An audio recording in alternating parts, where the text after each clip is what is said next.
Bonjour, et bienvenue sur Canal Newman. Des dizaines de milliers de nos chers abonnés se sont abonnés à notre chaîne parce qu'ils ont trouvé qu'elle leur apporte des informations fiables et crédibles sur les procédures de visa Schengen. Mais aujourd'hui, tous ces abonnés sont un peu déçus, parce que c'est un sujet qu'on ne traite pratiquement plus. Bien qu'on a déjà expliqué les raisons qui nous ont poussés à ne plus traiter ce sujet, mais par devoir envers nos abonnés, on tient à vous expliquer comment et pourquoi le visa Schengen, notamment le visa français, est devenu une vaste escroquerie.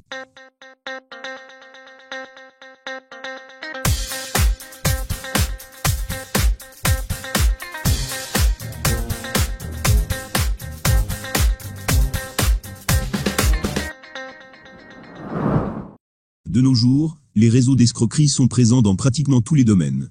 Mais un domaine en particulier sort du lot. Celui de vendre du rêve. Des promesses de visa, des dossiers d'immigration solides et rapides, ou encore des visas d'études garantis à 100%. De quoi attirer des millions de jeunes. Et la dernière affaire qui vient d'éclater en Algérie, celle de Futurgate, n'est qu'un infime exemple. Alors on ne veut surtout pas associer le nom de Canal Newman à ce genre d'escroquerie. Mais certains vont dire de là à comparer les demandes de visa Schengen avec ces escrocs, c'est un peu exagéré. Tout au long de cette vidéo, vous allez découvrir que finalement, elles ne sont pas si différentes que ça. Certes les méthodes diffèrent, mais le résultat est exactement le même. Se faire le maximum d'argent sur le dos des Algériens. Avant de parler des visas Schengen, on aimerait juste donner rapidement notre avis sur cette affaire de Futurgate. On espère que les plus lourdes sanctions soient appliquées aux responsables de cette vaste escroquerie. Quant aux influenceurs qui ont fait la promotion de cette entreprise, même s'ils auraient agi par ignorance, ils méritent aussi d'être sanctionnés. Car par souci de responsabilité envers leurs abonnés, ils auraient dû mieux se renseigner sur cette entreprise, pas juste penser à combien d'argent ils vont se faire sur leur pub. Mais on tient également à ajouter une chose que personne n'ose dire. Les jeunes qui se sont fait escroquer par cette entreprise Futurgate ont aussi leur part de responsabilité. Il vous suffit juste de payer, et vous allez faire vos études, dans le domaine de votre choix, la langue de votre choix, un chauffeur va vous attendre dès votre arrivée à l'aéroport, et votre logement est garanti durant tout le long de vos études. C'est carrément des études VIP. Pas besoin d'être super intelligent, pour comprendre que c'est trop beau pour être vrai. Sans parler du fait, que c'est juste un visa pour l'Ukraine. Non seulement il ne fait pas partie des États Schengen, mais en plus c'est un visa qui est à la portée de tout le monde. Donc inutile de passer par des agences tierces, et surtout payer pour avoir ce visa. On ferme cette petite parenthèse, et on passe à l'autre escroquerie, dont quasiment personne n'en parle. Les visas Schengen. Comment on est passé d'une simple demande de visa Schengen, à des affaires d'arnaque et d'escroquerie à grande échelle? Il y a encore quelques années, de 2010 jusqu'à 2016. Il vous suffit juste d'avoir un dossier complet, et votre visa est garanti à plus de 80%. Mais en 2017, une baisse très importante des visas a été enregistrée alors que paradoxalement, les demandes ont fortement augmenté. À cette période-là, on avait soupçonné TLS Contact de ne pas envoyer la totalité des dossiers des demandeurs pour un traitement dans les différents consulats de France en Algérie, Annaba, Alger et Oran. En effet, il y avait d'énormes soupçons quant au très grand nombre de dossiers qui n'étaient pas envoyés pour un traitement et restaient dans les locaux de TLS Contact jusqu'à ce que ces dossiers retournent vers leur propriétaire avec un refus de visa. Tout en gardant non seulement les frais de rendez-vous, mais aussi les frais de traitement. Environ 12 000 dinars à l'époque. Imaginez 12 000 dinars multipliés par plusieurs centaines de personnes par jour, pendant plus d'une année. Les chiffres sont tellement faramineux, qu'il est impossible de ne pas parler d'escroquerie à grande échelle. Il n'y a jamais eu de réelle enquête, pour confirmer ou infirmer ces soupçons. Mais ce qui laisse croire que ces soupçons étaient fondés, le contrat de TLS Contact Alger, n'a jamais été renouvelé. Ils ont été remplacés par VFS Global, en avril 2018.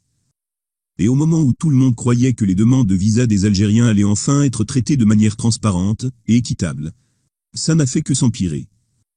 Chaque année de plus en plus de refus, alors qu'il y avait de plus en plus de demandes.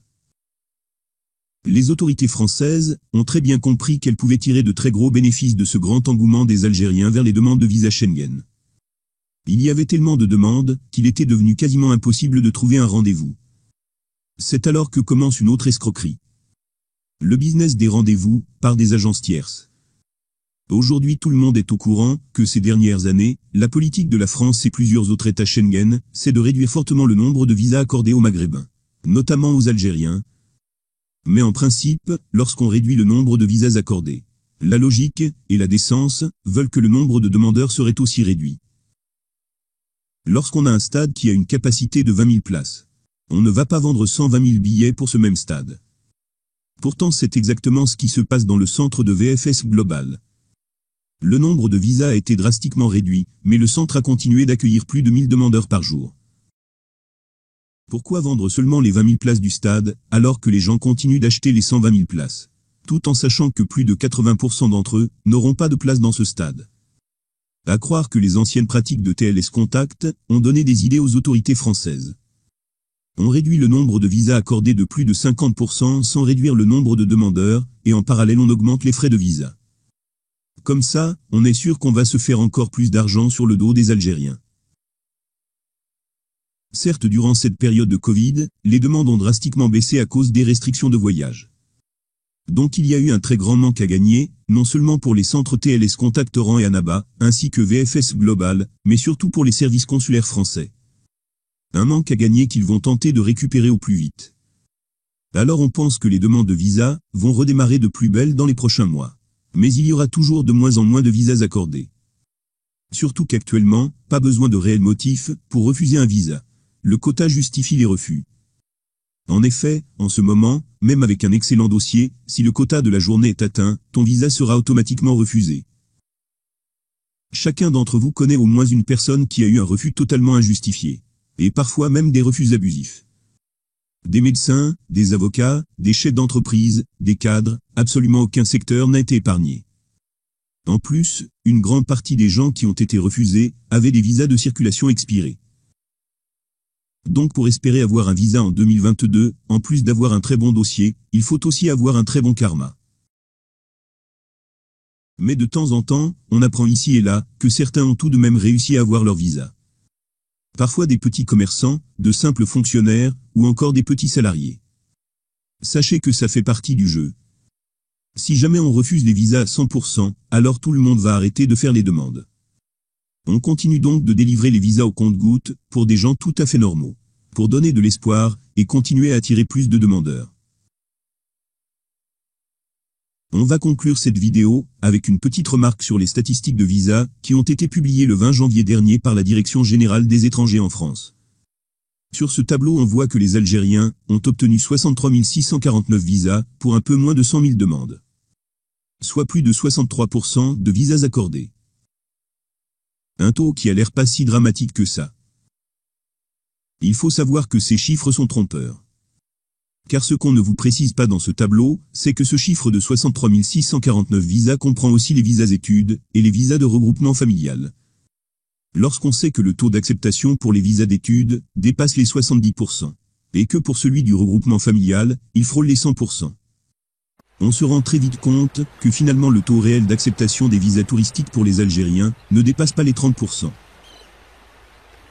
Voilà pourquoi on a décidé de ne plus faire de vidéos sur ce nouveau genre d'escroquerie tout à fait légal. On y reviendra peut-être vers ce sujet, si on constate des changements significatifs dans les traitements des demandes de visa Schengen. En attendant, on espère que vous allez apprécier nos autres thématiques, comme celles qui viennent de s'afficher. On vous remercie de nous avoir consacré un peu de votre temps. Et on vous dit à très bientôt.